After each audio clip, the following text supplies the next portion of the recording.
திருப்பி அதான் திருப்பி அதே வருது. ஆமாம், சின்ன வயசில் பார்த்தோம்னா ஞாபகத்துக்கு கொஞ்சம் ரொம்ப வருஷம் ஆக்சுவலி. இப்போ நான் ஒரு தான் ஞாபகத்துக்கிட்டே இருக்கேன்.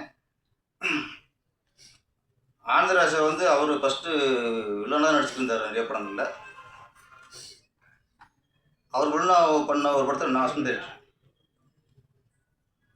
சக்தி பராசக்தி, இந்த குருநாதர் ராமநாதன் சார் படம் சக்தி பராசக்தியில் வில்லன் அவர் தான், ஹீரோவும் அவர் தான். ஆமாம், முதல்ல வில்லன் கலந்த ஒரு கதாநாயகன் படம் சக்தி பராசக்தி. அதை நான் உதவி இயக்குனராக இருந்தேன்.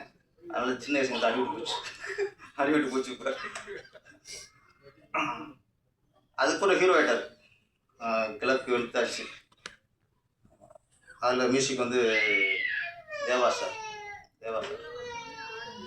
இப்போ மியூசிக்கு இதுன்னு அவர் தான் ஹீரோ. இதில் மியூசிக் வந்து ஸ்ரீகாந்தவா சார்.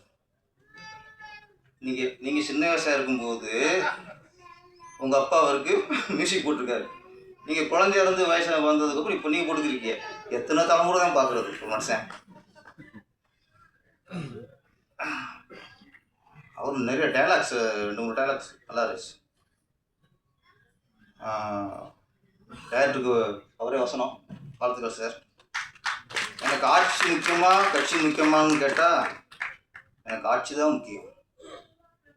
அதெல்லாம் நடைமுறை உண்மைகளை கரெக்டாக போட்டு சொல்லியிருக்கீங்க.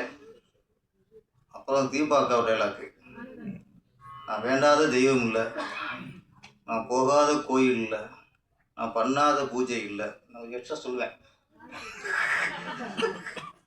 நான் போகாத கும்பாபிஷேகம் இல்லை, பிள்ளையார் சதுர்த்தி, சரஸ்வதி பூஜை, தீபாவளி எல்லாமே நிறைவாக கொண்டாடுவேன். நீங்கள் திருந்த மாதிரி தெரியலையா அப்படின்னு சொல்லிருக்கேன். இந்த ரெவடிங்கெல்லாம் ரெவடி மட்டும் அரசியல்வாதின்னு சொல்கிறேன். பொண்டாட்டி வேண்டிய பொண்டாட்டி பூஜைலாம் பண்ணால் திருந்த மாட்டாங்க, பட்டாத்தான் திருந்துவாங்க. நம்மளே அவர் கதைப்படி பட்டு திருந்துவார் அவர். ஆந்திரா சார் வந்து வில்லனாக இருந்து ஹீரோவாகிட்டார். வில்லனில் என்ன பிரச்சனைனா,